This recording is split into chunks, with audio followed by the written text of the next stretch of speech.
Come back up. Good. And again. Point.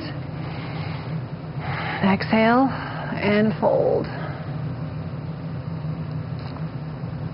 And breathe in and come back up. Good. Flex the foot. Breathe in. Exhale and fold. Good. Back up with your inhale. And last time, point and exhale. Really feel the stretch to the back of that leg. And come back up. Good. We'll go ahead and release. Turning a little bit. Set one leg on top of the other. And I'm gently going to pull up on the foot, pushing down on the knee. You'll feel the stretch. Make sure the spine is straight. Good. Breathe in and out. Excellent. Release that leg. Place the other one on top. Good. I'm going to pull up gently on the foot, push down gently on the knee. You want to feel for what your body is telling you and don't pull anything out of whack. Spine straight. Breathe in and out. Good. And in and out. Good. And release that leg. All right, let's get back to work.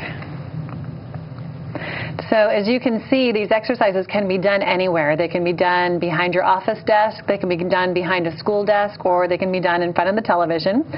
So any body type can do them. It doesn't matter about age, it doesn't matter about size. Everything can be adapted to fit your body. So that's one of the beauties of BreakPal and one of the reasons that it was accepted into the contest.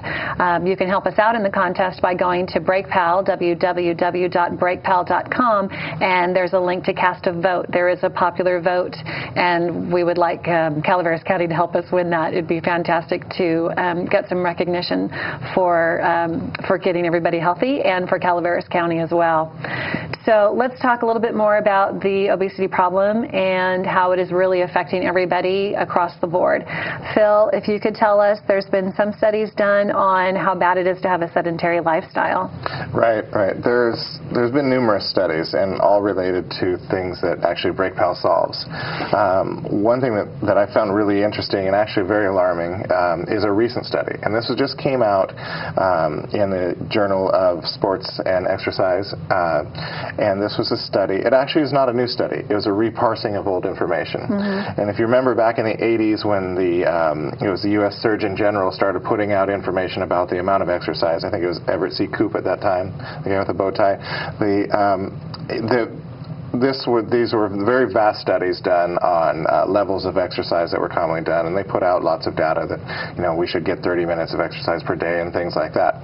Well, they missed something in that study, and it was a pretty major fact. The University of South Carolina came back and they reparsed that information. They found something that had been missed. And basically what they found is that it didn't matter your fitness levels. If you sat for long periods during the day, you still had extremely high health risks. You have men in particular, if they have long periods of sitting, they have a 63% higher rate of heart attack. And that can't be solved by exercising after work. You can't sit at a desk all day and then go home and go for jogging or to the gym for 2 hours and think that's going to make up for it. It doesn't. The health risks are the same whether a person is completely fit or they're completely sedentary if they sit for a long time. And that's something we didn't know. Yeah, going back again to the fact that our bodies are designed to be constantly moving.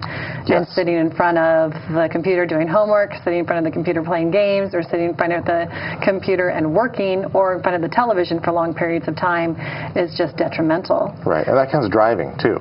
So, okay, if you're just sitting for long. Sitting is sitting. If you're sitting driving, you're sitting playing a computer game, working on the computer, watching TV, that adds up. And they broke it down to people less than 11 hours or greater than 23 hours. Okay. And greater than 23 hours was where that really high risk came in. And if you think about how much you sit, I mean, we're sitting here, and how much, it kind of makes me want to not sit, but how much you sit, and you add all that time up in a week, if it's greater than 23 3 hours in large stretches, then you have extremely high health risks, especially risk of heart attack from that time, whether you're fit or not. And that's some pretty alarming numbers. Yes, yes. So let's talk about productivity, how BreakPal can help increase that. Yeah, there are also studies done on productivity, and this is something that's been around for a long time. It just has not been so mainstream. You can go back to just after World War II, and Japan was where it really was put into use. Is that Japan, of course, their country was devastated after World War II, and they had to rebuild. And what they did is they used a principle called Kaizen, and Kaizen is the principle that BreakPal is based upon. Right. Kaizen is the principle of small changes. Okay, you make very small changes to your lifestyle, and those changes add up. In this case, very small micro workouts. Okay. Well, what Japan did is they went and everyone on the factory floor would take exercise breaks. The whole factory would shut down, and for 5 or 10 minutes or whatever, they'd do aerobics, jumping jacks, and afterwards just get back to work. Well, they do this several times throughout the day. They found that their productivity soared. That the time that they lost exercise, they more than made up for in productivity. So where do we see that today in today's industry? One of the first countries in the United States to put that into place was LL Bean. Okay, so if you're familiar with LL Bean, they would do the same thing.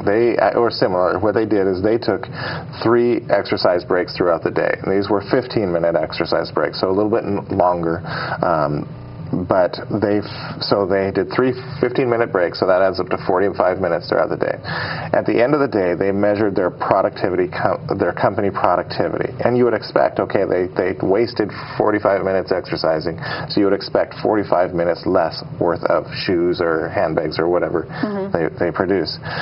They found they gained 30 minutes of productivity. So they actually That's tremendous. Produced more shoes, as many shoes as if they had not taken the breaks and they stayed working for 30 more minutes. That's incredible. Yeah, so people and it's so important for any employer to know that, because productivity is what everybody's looking for, even how you're producing your grades in school. Right, right. You think, it just logically thinks, oh, if I take a break from work and I do this little exercise, I'm wasting time. I need to get this work done.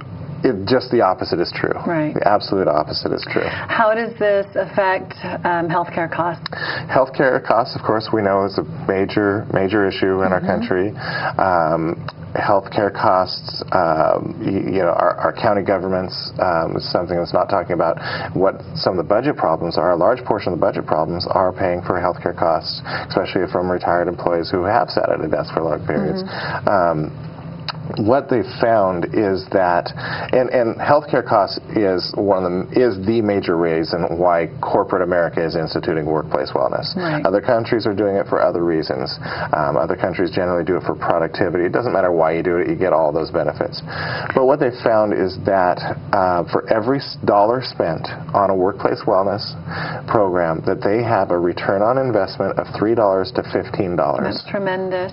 And any business owner, not everyone is a business owner, but if you're a business owner out there, then you understand that it can be crippling to have to pay for workers' comp and health care benefits and all these things that come along with hiring employees. It's very hard to expand, and large companies that do have a lot of working capital can still get crippled by having to pay for all of that when it comes down to carpal tunnel, when it comes down to the problems that you run into with obesity, all the problems on your joints and your knees and your back, and diabetes and stomach problems, and et cetera, et cetera. It just goes on and on. So fighting that is tremendous.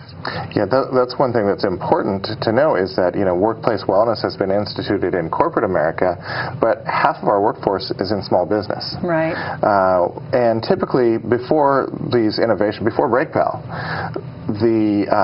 for a small business to incorporate workplace wellness was near impossible. You can't where are you going to put a gym? In the bathroom? Right. You only have 10 employees. Right. So it's just because workplace wellness works on large scale. Right. But now with an internet-based program, this can go into small businesses, and they can have these same benefits that large corporations can too. Well, small